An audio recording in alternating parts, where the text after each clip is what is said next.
பரிசுத்த நாமத்துக்கு ஸ்தோத்திரம். இயேசு சிலுவையில் அறையும் பொழுது சொன்ன 7 வார்த்தைகளில் 5ஆம் வார்த்தையை பற்றி பேசுறதுக்கு கர்த்தர் கொடுத்த கிருபைக்காய் ஸ்தோத்திரம். இயேசுவின் 5ஆம் வார்த்தை, தாகமாய் இருக்கிறேன். யாராவது ஒருவர் யோவான் 19ஆம் அதிகாரம் 28ஆம் வசனம் வாசிங்க.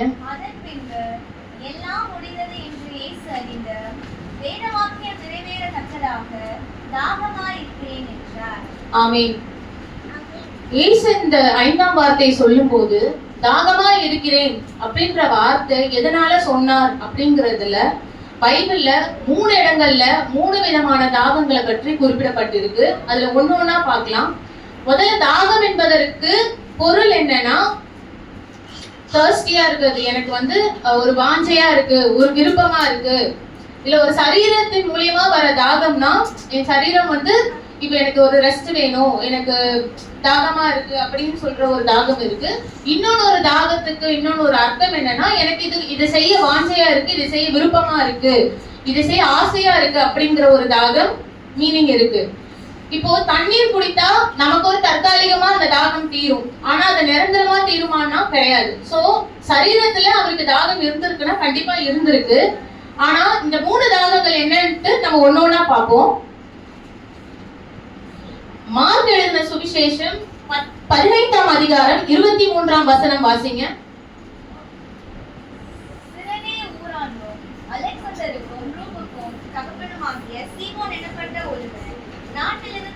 மார்க் 15:23. வெள்ளை போல கலந்த திராட்சை ரசத்தை அவருக்கு குடிக்க கொடுத்தார்கள், அவர் அதை ஏற்றுக்கொள்ளவில்லை. ஆமென். வெள்ளை போலம் கலந்த திராட்சை ரசத்தை அவருக்கு குடிக்க கொடுத்தார்கள், ஆனால் அதை அவரை ஏற்றுக்கொள்ளவில்லை. சோ வேதமே அதை ஏற்றுக்கொள்ளவில்லை, அவர் ஏற்றுக்கொள்ளவில்லைன்னு சொல்லுது. அப்ப எதுக்கு ஆண்டவர் ஏசப்பா எதுக்கு தாகமா இருக்கிறேன்னு சொன்னாங்க? முதல்ல வெள்ளை போலம்னா என்னன்னு பார்க்கலாம். வெள்ளை போலம்ங்கிறது ஒரு முச்செடியில இருந்து எடுக்கப்பட்ட ஒரு பிசுனால உருவாக்கப்பட்ட ஒரு போதை பொருள். அந்த போதை பொருளானதை ஒருத்தவங்க கொடுத்திருக்காங்க அப்படின்னு சொல்லிட்டு வேத வசனம் சொல்லுது. ஆனா அந்த ஏசப்பா எந்த இடத்துல அதை ஏற்றுக்கிட்டாரோ இல்ல குடிச்சாருன்னு சொல்லப்படல. ஆனா அது ஒரு வாசனை திரவியமா பயன்படுத்தப்படுற ஒரு பொருள். அதை எதுக்கு அந்த காலத்துல, பண்டைய காலத்துல யூதர்கள் பெண்கள், முக்கியமா யூதர்கள் பெண்கள் எல்லாரும் என்ன பண்ணுவாங்கன்னா, சிலுவையில மரணம் அடைய போற ஆட்களுக்காக போற பாதையிலே, அவங்க சிலுவை எடுத்துட்டு போற பாதையிலே இவங்க எல்லாம் லைனா நின்று அந்த வெள்ளை போலம் அப்படிங்கிற அந்த திராட்சை ரசத்தை செஞ்சு எடுத்துட்டு போய் கொடுப்பாங்க. அப்படி கொடுத்தா அவங்களுக்கு கொஞ்ச காலத்துக்கு தற்காலிகமா அவங்களுக்கு வலி தெரியாம இருக்கும். ஏன்னா அது ஒரு போதை பொருள். இப்போ ட்ரிங்க் பண்ணிட்டு போனா அது தெரியாதுன்னு சொல்லுவாங்க இல்லையா? சோ அவங்களுக்கு கொஞ்சம் தெரியாம இருக்கும் அப்படின்னு சொல்லிட்டு அந்த போதை பொருளை கொடுப்பாங்க. ஆனா அதை இயேசு ஏற்றுக்கொள்ளவில்லை. சோ ஒரு ஆசாரியன் தன்னோட தேவனுடைய சன்னிதானத்துக்கு செல்லும் போது என்னைக்குமே போதையும் அதுவும் அருந்திட்டு போக மாட்டான். அப்போ இயேசு தேவனுடைய சன்னிதானத்துக்கு செல்லும் போது அந்த பொருள் அருந்த கூடாதுன்றதுக்காக அவர் அருந்தவில்லை. அடுத்து மத்தேயு 27:48ஆம் வசனம். உடனே அவர்களில் ஒருவன் ஓடி கடற்காரனை எடுத்து காடியில் துவைத்து அதை ஒரு கோலில் மாட்டி அவருக்கு குடிக்க கொடுத்தான். ஆமென். சோ இந்த வசனத்துல என்ன சொல்லப்படுதுன்னா, கடற்காலானை எடுத்து காடியில் தோய்த்து அதை ஒரு கோலில் மாட்டி அவருக்கு குடிக்க கொடுத்தார்கள். கடற்காலான்ங்கிறது ஒரு கசப்பான பொருள். காடிங்கிறது இங்கிலீஷ் பைபிள்ல அதுக்கு மீனிங் வினிகர்னு சொல்லுவாங்க. சோ இதையும் மத்தேயு எழுதின சுவிசேஷத்துல இயேசுவுக்கு குடிக்க கொடுத்தார்கள் அப்படின்னு சொல்லப்படுது. ஆனா அந்த பொருளையுமே இயேசு எங்கேயும் ஏற்றுக்கொண்டாரோ வாங்கினாரோ குடிச்சாரோ எங்கேயும் குறிப்பிடப்படவில்லை. இதே மாதிரிதான் மார்க் 15:36 சொல்லப்பட்டிருக்கு. மார்க் 15:36. ஆமென். ஒருவன் ஓடி கடற்காரனை காடியிலே தோய்த்து அதை ஒரு கோலில் மாட்டி அவருக்கு குடிக்க கொடுத்து. ஆமென்.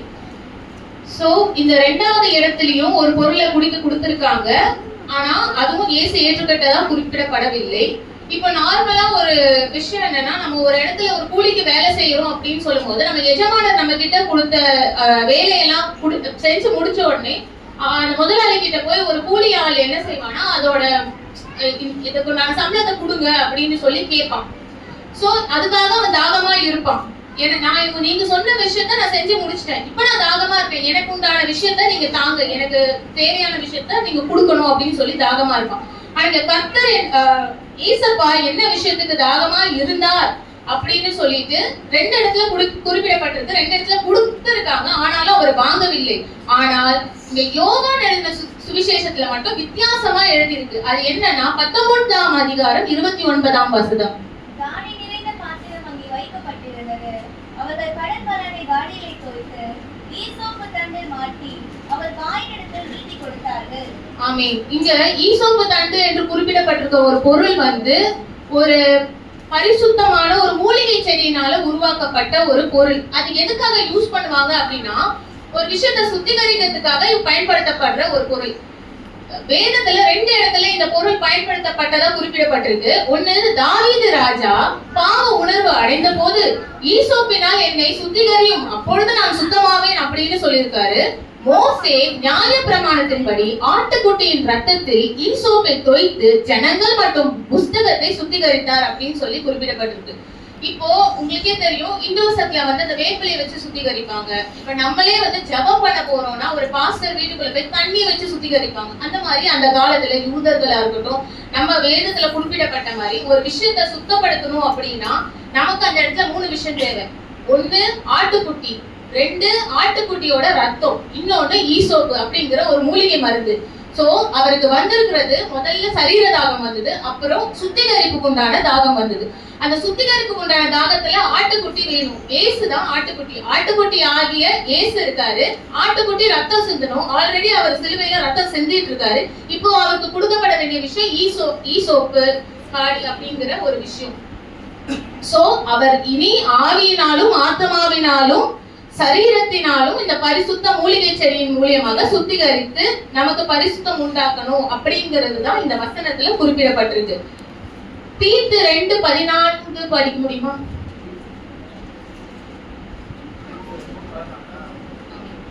அவர் நம்மை சகல அக்கிரமங்களினின்று மீட்டுக் கொண்டு நமக்குரிய சொந்த ஜனங்களாகவும் நற்கிரைகளை செய்ய பக்தி வைராக்கியம் உள்ளவர்களாகவும் நம்மை சுத்திகரிக்கும்படி நமக்காக தம்மை தாமே ஒப்புக் கொடுத்தார். இப்ப புரிஞ்சிருச்சா? அவருடைய 2ஆம் தாகம் சுத்திகரிப்பின் தாகம். அவர் சுத்திகரிக்கணும், அப்படி நம்ம எல்லாரையும் சுத்திகரிக்கணும்ன்றதுக்காக தம்மை தாமே ஒப்பு கொடுத்திருக்கிறார். இப்ப அவரோட கடைசி 3ஆம் தாகம் நான் சொல்லி முடிச்சிடுறேன். யோவான் 4ஆம் அதிகாரம் 8ஆம் வசனம். அப்பொழுது சமாரிய நாட்டாளாகிய ஒரு ஸ்திரீ தண்ணீர் மொள்ள வந்தார். இயேசு அவரை நோக்கி, தாகத்துக்கு தா என்றார்.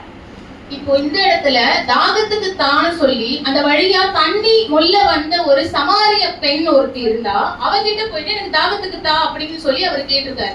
இத்தனை பேர் வழியில கொடுத்தோம், அவர் எந்த இடத்துலயும் வாங்காம அந்த பெண்ணு கிட்ட வாங்க வேண்டிய அர்த்தம் என்ன அப்படின்னா, சமாரியா தேசம் ரொம்ப பாவம் மிகுந்த தேசம் அப்படின்னு சொல்லப்படுது. ஏன்னா அங்க பாகால் கோட்டை இருந்திருக்கு. அது வழியா கூட யூதர்கள் போக மாட்டாங்களாம். ஏன்னா அவங்க நமக்கு எதிரிகள். அந்த இடத்துல அது ரொம்ப பாவம் செஞ்சவர்கள் மனிதர்கள், அவங்களை நம்ம தொடக்கூட கூடாது அப்படின்னு இருந்தவர்கள் தான் யூதர்கள்.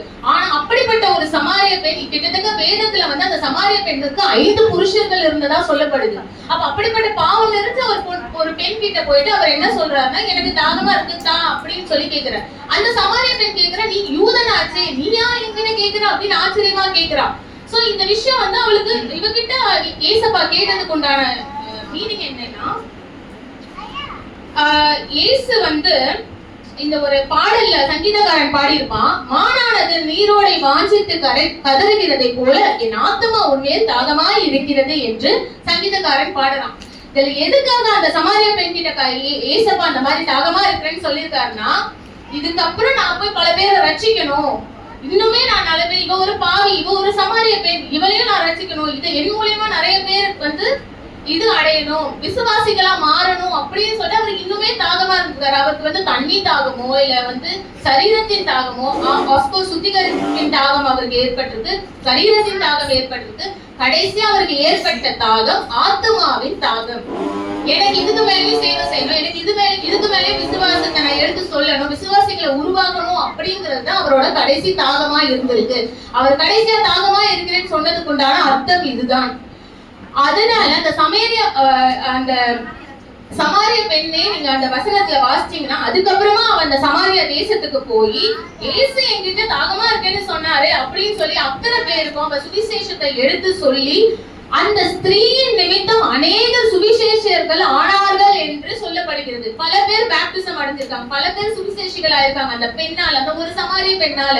ஆண்டவர் இந்த இடத்துல நம்ம கிட்ட என்ன சொல்ல வர, நாமளும் பல பேர் எடுத்து சொல்லணும், நாமளும் தாகமா இருக்கணும். ஒரு ஆட்டுக்குட்டியை போல ரத்தம் சிந்தி ஒரு சிலுவையில பலியான ஒரு தேவன் இப்போ அதை சுத்திகரிக்கிறதுக்காக அவர் பலியாயிருக்காரு. இப்ப நரபலி எல்லாம் கொடுக்குறாங்க, அந்த மாதிரி அவர் தன் ஆட்டுக்குட்டியா ஒரு பாவித்து பலியாயிருக்காரு.